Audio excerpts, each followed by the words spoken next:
اعوذ باللہ من الشیطان الرجیم بسم اللہ الرحمن الرحیم۔ میں سب سے پہلے جناب شاہد انصاری صاحب جو کہ اسٹوڈیو انچارج ہیں ان کا مشکور ہوں، اور ان کے ساتھ جناب محمد طالب الرحمن صاحب جو کہ چیئرمین ہیں دیوان اقبال فیصل آباد کے اور موٹیویشنل اسپیکر بھی ہیں وہ اقبالیات کے حوالے سے، تو کہ انہوں نے آج اپنے پاس مجھے بطور مہمان جو ہے وہ اس پروگرام کے لیے کہ الیکٹرانک اور پرنٹ میڈیا کے حوالے کے ٹاپک پہ بات کرنے کے لیے آج مجھے دعوت دی ہے۔ تو بہرحال سب سے پہلی بات تو یہ ہے کہ مجھے یہاں پہ آ کے بہت خوشی ہوئی، یہ دیکھا آپ کا اسٹوڈیو جو دیکھا، یہاں کے اسٹوڈیو کے انتظامات جو دیکھے ہیں، میں سمجھتا ہوں کہ نجی طور پر اس سے خوبصورت اسٹوڈیو جو ہے وہ ابھی تک میرا خیال ہے کہ فیصل آباد میں نہیں ہے کوئی۔ سب سے پہلے تو میں اتنا خوبصورت اسٹوڈیو جو ہے وہ بنانے پر مطلب آپ کو مبارکباد پیش کرتا ہوں۔ اس کے بعد اب ہم ٹاپک کی طرف آتے ہیں، تو ٹاپک ہے پرنٹ اور الیکٹرانک میڈیا کا کردار۔ جیسا کہ سب جانتے ہیں کہ بررسی سے قبل ہی اخبارات جو ہیں وہ سوسائٹی میں اپنا کردار ادا کرنا شروع کیا انہوں نے۔ تو مجھے وہ وقت بھی یاد ہے کہ جب جنگ اخبار کے میر شکیل الرحمن اور نوئے وقت کے نظامی برادران یہ انڈین دور میں اپنے ہاتھ سے یہ سارا کچھ لکھ کے کتابت کر کے خود پریس پہ جا کے کاپی دے کے وہاں سے پرنٹ کروا کے تو پھر لوگوں کے گھروں میں بھی خود انہوں نے اخبارات جو ہیں نا وہ پھینک کے آتے تھے، تو جن کو آج کے دور میں ہم ہاکر کہتے ہیں۔ یعنی میں یہ سمجھتا ہوں کہ اگر ہمارے یہ نیشنل پیپرز کے پارٹیشن سے پہلے کے جو صحافی ہمارے مہربان ہیں، تو اگر وہ اتنی محنت نہ کرتے تو شاید اخبار جو ہے وہ اس وقت اتنا پاپولر نہ ہو سکتا۔ تو جنہوں نے جیسے کہتے ہیں نا کہ ہمارا خون بھی شامل ہے تزئین گلستہ میں، ہمیں بھی یاد کر لینا چمن میں جب بہار آئے، تو میں سمجھتا ہوں کہ آج اگر پرنٹ اور الیکٹرانک میڈیا کی بہار آئی ہوئی ہے تو اس میں میر شکیل الرحمن، نظامی برادران، اس کے بعد مولانا ظفر علی خان اور ان کے رفقا جو ہیں ان کا نام سنہری حروف میں لکھے جانے کے قابل ہے۔ تو اخبارات کی اصناف ہوتی ہیں۔ سب سے پہلے اخبار ہوتا ہے روزنامہ، جو کہ بلا ناغہ اس نے شائع ہونا ہوتا ہے۔ اس میں آج کل کے دور میں نیشنل پیپر کی صرف اور میرے خیال ہے کہ 7 کے 8 چھٹیاں جو ہیں وہ پورے سال بھر میں وہ ہوتی ہیں، ادروائز باقی جو ہے وہ 358 59 دن جو ہے وہ اخبار مارکیٹ میں آنا ہوتا ہے۔ اس کو بولتے ہیں روزنامہ۔ روزنامہ میں جو سب سے بڑی بات ہوتی ہے وہ ہوتی ہے اداریہ، اور اس کے بعد اس کے جو کالم نویس ہوتے ہیں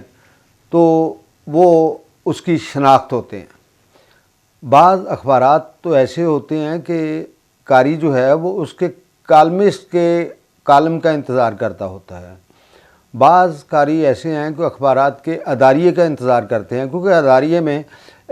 اداریہ جو ہوتا ہے نا وہ بالخصوص ایک ادارے کی پالیسی کے تحت تحریر ہوتا ہے، اور اس میں کسی بھی وقوعے کو بیس بنا کر اس کے آگے پھر ادارے کی پالیسی کے تحت اس پہ تبصرہ کیا جاتا ہے، تو اس تبصرے کو اداریہ بولتے ہیں۔ اور اداریہ جو ہوتا ہے وہ اخبار کی جان ہوتا ہے۔ تو اس کے بعد پھر کالم آ جاتے ہیں۔ تو آج کے دور میں تو یہ اتنا کامیاب پروفیشن بن چکا ہے کالم نگاری، کہ جو اچھے کالمسٹ جو اداروں کے پے رول پہ آ جاتے ہیں وہ اچھی خاصی اماؤنٹ جو ہے وہ ان کی سیلری بنتی ہے. تو وہ اتنی اچھی خاصی بھی نہیں ہوتی، مگر یہ ہے کہ ایک معقول پیسے جو ہے نا ان کو مل جاتے ہیں. تو اس کے ساتھ ادارے کا بھی سسٹم جو ہے وہ اس کی پاپولیرٹی ان کے ساتھ اٹیچ ہو جاتی ہے، اور ان لوگوں کی شناخت بھی وہ ہو جاتی ہے کہ وہ فلاں اخبار میں کالم لکھتے ہیں. اس کے بعد آ جاتا ہے ہفتہ روزہ اخبار. یہ ہر ہفتے شائع ہوتا ہے. اس کے بعد 15 روزہ ہوتا ہے جو 15 دن کے بعد، اور پھر ماہ نامہ آ جاتا ہے جو کہ مہینے میں ایک بار شائع ہوتا ہے. تو اس کا اخبارات کا جو سلسلہ ہوتا ہے اس میں مطلب خبر کا کوئی پیسہ نہیں ہوتا، البتہ اشتہارات جو ہوتے ہیں وہ اس کے اخراجات کو مینٹین کرنے کے لیے خصوصی کردار ادا کرتے ہیں. یہ تو اشتہارات کی 2 کیٹیگریز ہوتی ہیں، ایک سرکاری اشتہار ہوتا ہے، ایک ہوتا ہے تجارتی یا لوکل یا عوامی اشتہار. تو یہ دونوں اشتہارات جب چلتے ہیں تو پھر اخبار کے اخراجات کو مینٹین کرنے کے لیے اس کی انکم کا ذریعہ جو ہے وہ اس کو کہا جاتا ہے. تو مگر پرنٹ میڈیا کی یہ بدقسمتی ہے کہ 2019 میں کرونا کے آنے کے بعد جب لوگوں نے ایک دوسرے کے ساتھ ہاتھ ملانا تک بھی بند کر دیا تو پھر ایک برا وقت شروع ہوا پرنٹ میڈیا کا، کہ لوگوں نے جو اخبار گھروں میں منگواتے تھے، دفاتر میں منگواتے تھے، چائے والی دکانوں پہ جاتے تھے، حماموں پہ جاتے تھے، تو انہوں سب نے وہ اخبارات بند اس لیے کر دیے کہ یار اخبار میں جو ڈیلیور کرنے والا ہے وہ باہر سے کرونا کا جراثیم جو ہے وہ لے کے نہ آ جائے. تو میں سمجھتا ہوں کہ کرونا نے جو پرنٹ میڈیا کے صاحب کے جو نیوز پیپرز تھے ان کا بیڑا غرق کرنے میں سب سے نمایاں کردار ادا کیا ہے. اور پھر یہ ہوا کہ کرونا کے بعد جب حالات بہتر ہوئے اس وقت تک لوگ جو ہے نا وہ تقریباً سال، سوا سال، 1.5 سال میں وہ پھر الیکٹرانک میڈیا کی طرف متوجہ ہو گئے، اور پھر اخبار کی طرف ان کا رخ اور توجہ جو ہے وہ بہت کم ہو گئے. اور وہ جن کو زیادہ چسکا ہوتا ہے خبر کا، خبر کی تفصیل کا، تو وہی صرف وہ جنہوں نے اداریہ پڑھنا ہوتا ہے، جنہوں نے کالم پڑھنا ہوتا ہے، وہی اخبار کی طرف جو ہے وہ دوبارہ واپس آئے. ادروائز میجورٹی آف اور پیپلز وہ انہوں نے ڈسکنیکشن جو ہے نا وہ کرونا کے بعد بھی اخبار کے ساتھ جاری رکھی. اچھا، اب پرنٹ میڈیا کی طرف آتے ہیں، الیکٹرانک میڈیا. تو لامحالہ میں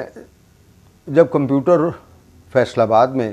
1998 کے قریب شعبہ صحافت میں انٹروڈیوس ہوا تو میرے ایک دوست تھے، وہ انگلینڈ سے آئے، تو صحافت کے موضوع پہ ان کے ساتھ گپ شپ لگ رہی تھی. تو ہم ان کی ایک بات پہ بہت حیران ہوئے کہ یار ہاؤ کین اٹس پاسبل، کہ کہتا جی کہ یہ چند سال ہیں پرنٹ میڈیا کے، اس کے بعد یہ سارے کا سارا سسٹم جو ہے وہ کمپیوٹرائز ہو جائے گا، رپورٹروں کی تعداد جو ہے وہ کم ہو جائے گی، مالکان کے اخراجات کافی حد تک کم ہو جائیں گے. اس کے بعد پھر نیکسٹ سٹیپ جو ہوگا وہ یہ ہوگا کہ الیکٹرانک میڈیا جو انٹروڈیوس ہو جائے گا. یہ آج سے 28 سال پہلے کی بات ہے جب الیکٹرانک میڈیا کا کانسیپٹ جو ہے وہ پاکستان میں تھا ہی نہیں. ان کی اس بات نے مطلب ہمیں کافی متجسس کیا کہ یار یہ کیسے پرنٹ میڈیا کا دور جو ہے وہ کیسے ختم ہو سکتا ہے. مگر وقت آنے پر یہ ثابت ہوا کہ واقعی پہلے سٹیپ کے طور پہ وہ پرنٹ میڈیا کا جو رول ہے وہ اس کو ختم تو خیر وہ زندگی بھر نہیں ہو سکتا، مگر اس میں تقریباً 80-90% تک جو ہے وہ کمی واقع ہو گئی. تو آج کوئی بھی اخبار جو ہے وہ نیشنل پیپروں میں بات کر رہا ہوں، کوئی 8 صفحے، کبھی 10 صفحے، کبھی 12 صفحے، بلکہ کل میں دیکھ رہا تھا کہ ایک بڑا نیشنل پیپر جو ہے وہ کل ٹوٹل 6 پیجز پہ مشتمل تھا. تو اس سے زیادہ بدحالی جو ہے وہ پرنٹ میڈیا کی کیا ہو سکتی ہے. تو چونکہ لوگ جو ہیں ان کا موڈ، ان کا رجحان وہ الیکٹرانک میڈیا کی طرف ہو گیا ہے. تو الیکٹرانک میڈیا اس وقت آپ کہہ سکتے ہیں کہ ایک حوالے سے عروج پر ہے، جبکہ اس کے پیرلل، اس کے مقابلے میں سوشل میڈیا نے بھی اپنی جو ہے وہ ساکھ اچھی طرح منوائی ہے. اس میں کوئی شک نہیں ہے کہ الیکٹرانک میڈیا زیادہ تر مصدقہ خبروں تک رسائی کا ایک بہترین ذریعہ ہوتا ہے، کیونکہ کوئی بھی ادارہ، کوئی بھی الیکٹرانک چینل جب کسی نیوز کو آن ایئر کرتا ہے تو وہ اس کے نیوز کا رسپانسبل ہوتا ہے، اور اس کا رپورٹر جو ہے وہ اس کے کندھوں پہ یہ ذمہ داری آتی ہے کہ وہ جو خبر کلیکٹ کر کے لائے وہ اس کی نوعیت کو، اس کی پازیٹیوٹی کو اور اس کی ایتھینٹسٹی کو مکمل ایشور کرنے کے بعد پھر وہ اپنے ادارے کو دے. حالانکہ ادارہ بھی اس کی کچھ نہ کچھ چھان بین کرتا ہے، مگر پھر بھی یہ ہوتا ہے کہ ادارہ جو ہوتا ہے آن بہاف آف ہز رپورٹر وہ نیوز جو ہے یا اس کی سٹوری جو ہے یا اس کی ویڈیو جو ہے وہ چلا تو دیتا ہے، مگر اس کی ذمہ داری زیادہ رپورٹر پہ بنتی ہے کہ وہ جو کچھ کلیکٹ کر کے لاتا ہے وہ اس کا رسپانسبل ہو. تو اس میں الیکٹرانک میڈیا کا سلسلہ جو ہے وہ بھی اشتہارات کا ہی ایک ذریعے سے اس کا سورس آف انکم بنتا ہے، اور اس کے پرنٹ میڈیا کی طرح اس کے سورس بھی دو ہی ہیں، ایک سرکاری طور پہ اشتہارات کے کلیکشن اور دوسرا عوامی طور پہ یا صنعتی طور پہ یا انڈسٹریل طور پہ اس کے اشتہارات کی کلیکشن. یہ دونوں ذرائع ہی اشتہارات کے حصول کا بہتر ذریعہ ہوتے ہیں. اچھا، اس کے بعد الیکٹرانک میڈیا میں تجزیہ نگار ہوتے ہیں جو کہ بھاری بھرکم مشاہرے پہ اپنی سروسز پیش کرتے ہیں. انہوں نے پروگرام کرنا ہوتا ہے، تو اس کے ساتھ یہ ہوتا ہے کہ الیکٹرانک میڈیا کے ہر شہر میں اپنے نیٹ ورک موجود ہوتے ہیں، بیورو آفسز موجود ہوتے ہیں جہاں پہ رپورٹنگ ٹیم ہے، ان کے آفس کے اخراجات، دفتر کے اخراجات، رپورٹرز کی تنخواہیں اور ان کی ایسیسریز جو ہیں اس کی مینٹیننس اور یہ سارے اخراجات جو ہے وہ ہیڈ آفس برداشت کرتا ہے. اور یہ جو بیورو آفسز ہوتے ہیں وہ ہیڈ آفسز کے لیے یہ ساری سروسز جو ہیں وہ دیتے ہیں، اور وہ جو الیکٹرانک چینل ان کا ہوتا ہے تو وہ انہی کی پروگرس کے اوپر اپنی ساکھ کو جو ہے وہ قائم کرتا ہے. اچھا، اب جو آخری سٹیج بنتی ہے الیکٹرانک میڈیا کے بعد، اب دور نے تھوڑا سا پلٹا کھایا اور سوشل میڈیا جو ہے وہ اس بری طرح پینیٹریٹ ہو گیا کہ جس کے ہاتھ میں موبائل ہے اس نے اس کو صحافی بنا دیا. اس سے پہلے صحافیوں کی تعداد بڑی لمیٹڈ ہوتی تھی. مثلا فیصل آباد میں زیادہ سے زیادہ یہ ہے کہ 200 صحافی لگا لیں، الیکٹرانک اور پرنٹ کے 250 لگا لیں، مگر آج جس کے پاس موبائل ہے وہ صحافی ہے. کیوں؟ اس لیے کہ اس نے کوئی بھی سامنے وقوع ہوتا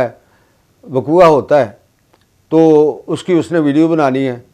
اپنے نام کے ساتھ ہی 2-4 دفعہ چلانے کے بعد وہ اپنے نام کے ساتھ وہ صحافی لگا دے گا کہ جی میں جرنلسٹ فلاں فلاں فلاں. تو اداروں کے نام انہوں نے ایسے بنا لیے جس کی وجہ سے صحافت کا جو امیج ہے وہ اس بری طرح ڈیمیج ہو رہا ہے کہ خبر کی تصدیق کی وہ ضرورت ہی محسوس نہیں کرتے. ایک وقوع سرے سے ہوا ہی نہیں ہوتا کہ سوشل میڈیا اس کو ہوا بنا کے اس طرح اچھالتا ہے کہ لوگ پریشان ہو جاتے ہیں یہ کیا ہو گیا یار، یہ کس جگہ پہ ہو گیا، مگر جب اس کی ویریفیکیشن کی جاتی ہے تو اس میں اس نام کے کوئی چیز یا وقوع یا کوئی ہیپن جو ہے وہ سرے سے ہوا ہی نہیں ہوتا۔ تو یہی ایک فرق ہے الیکٹرانک اور سوشل میڈیا کا، کہ الیکٹرانک جو میڈیا ہے وہ رسپانسبل ہوتا ہے اپنی نیوز کا، اور وہ اپنے رپورٹرز کو پابند کرتا ہے کہ وہ انہوں نے اپنے نیوز کے اینگلز جو ہیں وہ یہ رکھنے ہیں، جبکہ سوشل میڈیا اس کسی بھی بات کا، کسی بھی پابندی کا ان کو اس بات کا احساس ہی نہیں ہے کہ کون سا اینگل دیں گے تو کسی گھر والوں کا دل دکھے گا، کون سا دیں گے تو کسی کے باپ کا دل دکھے گا، کسی کی بیٹی کا دل دکھے گا، یا معاشرے میں کوئی خوف و ہراس پھیلے گا۔ مطلب ان کو اس بات کا کوئی احساس نہیں ہے، سوشل میڈیا کے حوالے سے میں بات کر رہا ہوں، کہ جو مینرز ہوتے ہیں، جو اخلاقیات ہوتی ہے، وہ اس کو پس پشت ڈال کے صرف اور صرف اپنا موبائل والا جو کیمرہ ہے اس کے ذریعے اپنی صحافت کا سکہ جمانے کی کوشش کرتے ہیں۔ اس لیے میں سمجھتا ہوں کہ جو آج کے دور میں، بلکہ ہر دور میں پرنٹ اور الیکٹرانک میڈیا دونوں کا کردار جو ہے وہ بڑا خوبصورت رہا ہے، اور اس میں حکومت کو یہ چاہیے کہ پرنٹ اور الیکٹرانک میڈیا کے جو جرنلسٹ ہیں، پاکستان کی تاریخ میں ویج بورڈ جو ہے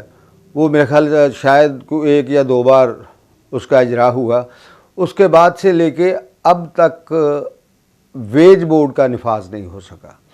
جس کی وجہ سے ورکر صحافی جو ہیں رپورٹنگ سیکشن میں، بیورو آفیسز میں جو رپورٹرز کام کرتے ہیں، وہ کم تنخواہوں کی چکی میں پس رہے ہیں، حالات کی چکی میں پس رہے ہیں، مہنگائی جو ہے وہ 10 گنا زیادہ ہو گئی ہے، مگر ویج بورڈ نہ ہونے کی وجہ سے سالانہ تنخواہوں کا اضافہ جو ہے وہ نہیں ہو رہا، اور ان کی سیلری جو انکریز نہیں ہو رہی، جس کی وجہ سے کارکن صحافی جو ہے وہ کافی پریشانی کا شکار ہے۔ اس لیے حکومت وقت سے بھی میں یہ ریکویسٹ کروں گا کہ وہ جہاں پہ اتنے بڑے بڑے کام کر رہی ہیں وہ ویج بورڈ کا نفاذ کرے، اور فیصل آباد میں بالخصوص، کیونکہ فیصل آباد پاکستان کا تیسرا بڑا شہر ہے، تو اور پورے ملک میں سے سب سے زیادہ روزنامے اور نیوز پیپر جو ہیں وہ فیصل آباد سے ہی شائع ہوتے ہیں، یہ ایک ریکارڈ ہے۔ تو اس میں یہ حکومت سے التماس ہوگی کہ وہ صحافی کالونی جو ہے نا فیصل آباد کی، وہ اس کے پہ قائم کریں۔ مریم نواز جو ہیں وہ